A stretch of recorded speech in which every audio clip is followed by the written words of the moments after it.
ಇದೇ ಮಾರ್ಚ್ 7 ಅಂದರೆ ನಾಳೆ ಸೂರ್ಯ ಮತ್ತು ಬುಧ ಗ್ರಹಗಳ ಸಂಯೋಗ ನಿರ್ಮಾಣಗೊಳ್ಳಲಿದೆ. ಈ ಎರಡು ಗ್ರಹಗಳ ಶುಭ ಸಂಯೋಗದಿಂದಾಗಿ 5 ರಾಶಿಗೆ ಸೇರಿದ ಜನರಿಗೆ ವಿಶೇಷವಾಗಿ ಶುಭ ಫಲಗಳು ದೊರಕ್ತದೆ.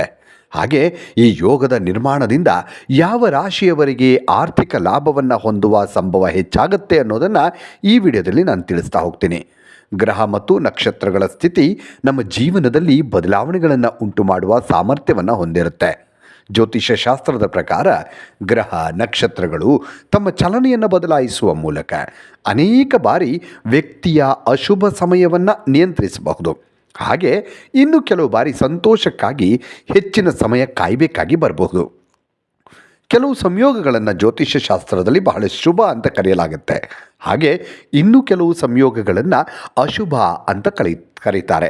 ಇವುಗಳಲ್ಲಿ ಒಂದು ಸೂರ್ಯ ಮತ್ತು ಬುಧ ಸಂಯೋಗ ಏನಿದೆ ಇದನ್ನು ಬಹಳ ಶುಭ ಅಂತ ಹೇಳಲಾಗುತ್ತೆ. ಅಂದರೆ ಬುಧಾದಿತ್ಯ ಯೋಗ, ಬುಧ ಮತ್ತು ಆದಿತ್ಯ ಅಂದರೆ ಸೂರ್ಯ, ಬುಧಾದಿತ್ಯ ಯೋಗ ಅಂತ ಕರೀತಾರೆ. ಇದು ಕೆಲವು ರಾಶಿಗೆ ಸೇರಿದ ಜನರಿಗೆ ವೃತ್ತಿ ಜೀವನ ಹಾಗೂ ಆರ್ಥಿಕ ಜೀವನಕ್ಕೆ ಸಂಬಂಧಿಸಿದಂತೆ ಉತ್ತಮ ಅವಕಾಶಗಳನ್ನು ನೀಡುತ್ತೆ. ಗ್ರಹಗಳ ರಾಜನಾದ ಸೂರ್ಯ ಮತ್ತು ಗ್ರಹಗಳ ರಾಜಕುಮಾರನಾದ ಬುಧನ ಸಂಯೋಗ ಇದೇ 2026 ಮಾರ್ಚ್ 7 ಅಂದರೆ ನಾಳೆ ಸಂಭವಿಸಲಿದೆ. ನಾಳೆ ಅಂದರೆ ಶನಿವಾರವಾಗಿದ್ದು ಸಂಜೆ 4:29 ಸೂರ್ಯ ಮತ್ತು ಬುಧ ಈ ಎರಡೂ ಗ್ರಹಗಳು ಪರಸ್ಪರ 0 ಡಿಗ್ರಿಯಲ್ಲಿ ಚಲಿಸಲಿವೆ.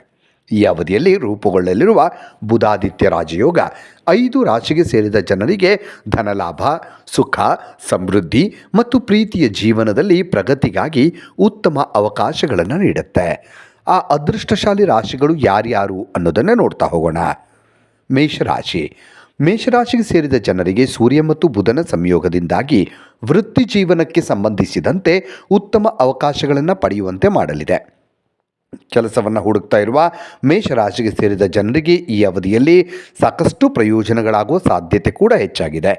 ಸರ್ಕಾರಿ ಕೆಲಸವನ್ನು ಪಡೆದಿರುವ ಮೇಷರಾಶಿಗೆ ಸೇರಿದ ಜನರಿಗೆ ಈ ಅವಧಿಯಲ್ಲಿ ಯಶಸ್ಸು ದೊರಕುವ ಯೋಗ ನಿರ್ಮಾಣಗೊಳ್ಳಲಿದೆ.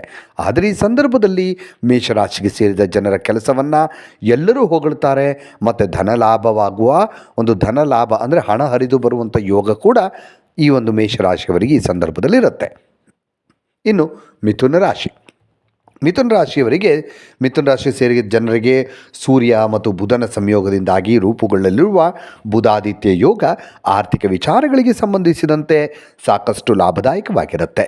ಈ ಅವಧಿಯಲ್ಲಿ ವ್ಯವಹಾರವನ್ನು ಮಾಡುವ ಮಿಥುನ ರಾಶಿಗೆ ಸೇರಿದ ಜನರಿಗೆ ಹೊಸ ಅವಕಾಶಗಳ ಪ್ರಾಪ್ತಿಯಾಗುವ ಸಾಧ್ಯತೆ ಹೆಚ್ಚಾಗಿರುತ್ತೆ. ಮತ್ತು ಹೂಡಿಕೆಗೆ ಸಂಬಂಧಿಸಿದಂತೆ ಈ ಅವಧಿಯಲ್ಲಿ ಉತ್ತಮ ಪ್ರಯೋಜನಗಳನ್ನು ಪಡೆಯುವ ಸಾಧ್ಯತೆ ಕೂಡ ಇದೆ. ಈ ಅವಧಿಯಲ್ಲಿ ಮಿಥುನ ರಾಶಿಗೆ ಸೇರಿದ ಜನರು ಸೂರ್ಯ ಬುಧನ ಶುಭ ಪ್ರಭಾವದಿಂದಾಗಿ ಈ ಮಿಥುನ ರಾಶಿಗೆ ಸೇರಿದ ಜನರು ಹೂಡಿಕೆಗೆ ಸಂಬಂಧಿಸಿದಂತೆ ಉತ್ತಮ ಪ್ರಯೋಜನಗಳನ್ನು ಪಡೆಯುವ ಸಾಧ್ಯತೆ ಇದೆ.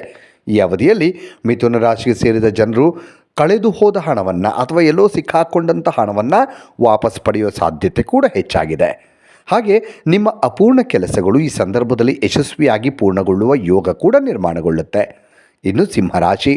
ಇದೇ ಮಾರ್ಚ್ 7 ಅಂದರೆ ನಾಳೆ ಸೂರ್ಯ ಮತ್ತು ಬುಧನ ಸಂಯೋಗದಿಂದಾಗಿ ನಿರ್ಮಾಣಗೊಳ್ಳಲಿರುವ ಬುಧಾದಿತ್ಯ ಯೋಗ ಸಿಂಹರಾಶಿಗೆ ಸೇರಿದ ಜನರ ಆತ್ಮವಿಶ್ವಾಸದಲ್ಲಿ ಸಾಕಷ್ಟು ವೃದ್ಧಿಯನ್ನು ಉಂಟು ಮಾಡುತ್ತೆ. ಅಲ್ಲದೆ ಲಾಭವನ್ನು ಪಡೆಯುವಂಥ ಸಿಂಹರಾಶಿಗೆ ಸೇರಿದ ಜನರಿಗೆ ಲಾಭ ಪಡೆಯುವ ಸಾಧ್ಯತೆ ಕೂಡ ಇದೆ. ಹಾಗೆ ರಾಜಕೀಯ ಮತ್ತು ಯಾವುದಾದರೂ ಸಾಮಾಜಿಕ ಕ್ಷೇತ್ರದಲ್ಲಿ ಕೆಲಸವನ್ನು ಮಾಡುವ ಸಿಂಹರಾಶಿಗೆ ಸೇರಿದ ಜನರಿಗೆ ಶುಭ ಪ್ರಭಾವದಿಂದಾಗಿ ದೊಡ್ಡ ಜವಾಬ್ದಾರಿಯನ್ನು ಈ ಸಂದರ್ಭದಲ್ಲಿ ಪಡೆಯಬಹುದಾಗಿದೆ. ಹಾಗೆ ಈ ಅವಧಿ ಸಿಂಹರಾಶಿಗೆ ಸೇರಿದ ಜನರಿಗೆ ಬಹಳಷ್ಟು ಶುಭ ಮತ್ತು ಲಾಭದಾಯಕವಾಗಿರುವ ಸಾಧ್ಯತೆ ಹೆಚ್ಚಾಗಿರುತ್ತೆ.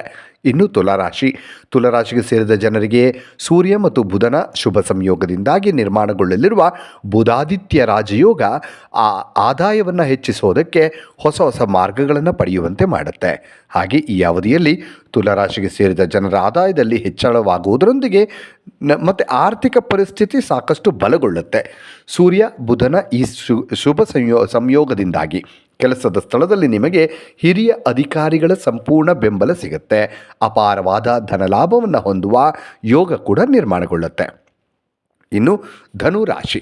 ಧನುರಾಶಿಗೆ ಸೇರಿದ ಜನರಿಗೆ ನಾಳೆ ಅಂದರೆ ಮಾರ್ಚ್ 7ರಂದು ಸಂಯೋಗಗೊಳ್ಳಲಿರುವ ಸೂರ್ಯ ಮತ್ತು ಬುಧನು ಅತ್ಯಂತ ಹೆಚ್ಚಿನ ಲಾಭವನ್ನು ಉಂಟು ಮಾಡುವ ಸಾಧ್ಯತೆ ಕಂಡು ಬರ್ತಾ ಇದೆ. ಹಾಗೆ ಆರ್ಥಿಕ ವಿಚಾರಗಳಿಗೆ ಸಂಬಂಧಿಸಿದಂತೆ ಈ ಒಂದು ಧನುರಾಶಿಗೆ ಸೇರಿದ ಜನರು ಈ ಸಂದರ್ಭದಲ್ಲಿ ಹೆಚ್ಚಿನ ಲಾಭವನ್ನು ಪಡೆಯುವ ಸಾಧ್ಯತೆಗಳು ವೃದ್ಧಿಯಾಗುತ್ತೆ. ಆರ್ಥಿಕ ವಿಚಾರಗಳಿಗೆ ಸಂಬಂಧಿಸಿದಂತೆ ಬುಧಾದಿತ್ಯ ಯೋಗದ ಶುಭ ಪ್ರಭಾವದಿಂದಾಗಿ ಧನುರಾಶಿಗೆ ಸೇರಿದ ಜನರು ಅಪಾರವಾದಂಥ ಲಾಭವನ್ನು ಗಳಿಸುವ ಸಾಧ್ಯತೆ ಇದೆ. ಹಾಗೆ ಈ ಸಂದರ್ಭದಲ್ಲಿ ಧನುರಾಶಿಗೆ ಸೇರಿದ ಜನರಿಗೆ ಧಾರ್ಮಿಕ ಸ್ಥಳಕ್ಕೆ ಪ್ರಯಾಣಿಸುವ ಉತ್ತಮ ಅವಕಾಶ ಸಿಗುತ್ತೆ. ಮಾರ್ಚ್ 7ರಂದು ನಿರ್ಮಾಣಗೊಳ್ಳಲಿರುವ ಈ ಶುಭ ಶಿಕ್ಷಣ ಮತ್ತು ಓದಿಗೆ ಸಂಬಂಧಿಸಿದಂಥ ಕ್ಷೇತ್ರದಲ್ಲಿ ಧನುರಾಶಿಗೆ ಸೇರಿದ ಜನರಿಗೆ ಉತ್ತಮ ಪ್ರದರ್ಶನವನ್ನು ನೀಡೋದಕ್ಕೆ ಸಾಧ್ಯವಾಗುತ್ತೆ. ಮತ್ತು ಈ ಜನರು ಅಂದರೆ ಧನುರಾಶಿಯ ಜನರು ಸಾಹಸ ಅಥವಾ ಪರಾಕ್ರಮದಲ್ಲಿ ಬಹಳಷ್ಟು ವೃದ್ಧಿಯನ್ನು ಹೊಂದುವಂತಹ ಯೋಗ ಕೂಡ ನಿರ್ಮಾಣಗೊಳ್ಳುತ್ತೆ. ಇನ್ನಷ್ಟು ವಿಡಿಯೋಗಳಿಗಾಗಿ ಮೀಡಿಯಾ 18 ಕರ್ನಾಟಕ ಚಾನಲನ್ನು ಸಬ್ಸ್ಕ್ರೈಬ್ ಮಾಡಿ ಹಾಗೂ ಹೊಸ ಹೊಸ ವಿಡಿಯೋಗಳ ಅಪ್ಡೇಟ್ಗಳಿಗಾಗಿ ಬೆಲ್ ಐಕನನ್ನು ಕ್ಲಿಕ್ ಮಾಡಿ. Thank you.